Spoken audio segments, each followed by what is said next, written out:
دیگه همه میدونن که تک کار من انقدر رپ میکنم تو تهران تا 5 ستاره شم.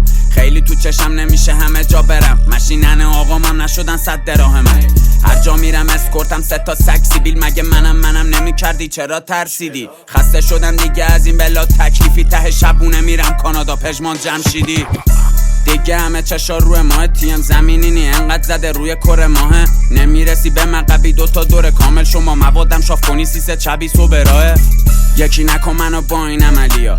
تو کجا ما کجا بیا برو تبریا. گم شدم توی دنیای ادبیات رپ فارسی جنگ منم فرمانده عملیات. رفیقم این کار از رفیق تو شیش میزنه. میمالم دور لبش انگاری ما تیک میزنه. بیا با ست رسمی تیم با زیری پیرنه. قلمم زهر داره داداش به پانیش میزنه.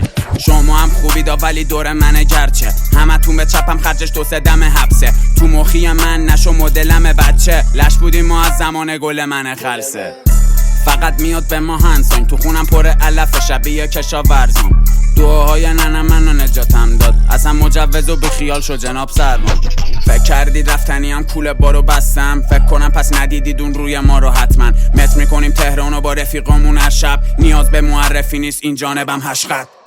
فقط میاد به ما هنسان تو خونم پر علف شبیه کشاورزان. دعاهای ننم منو نجاتم داد. اصلا مجوز و بیخیال شو جناب سرمان. فقط میاد به ما هنسان تو خونم پر علف شبیه کشاورزان. دعاهای ننم منو نجاتم داد. اصلا مجوز و بیخیال شو جناب سرمان.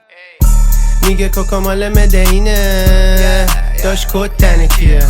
مدلاتون اخود برزیله داشت کد تنکیه. کفم میره پیلاتس خونه. رابطه من و تو که فیل و فنجونه.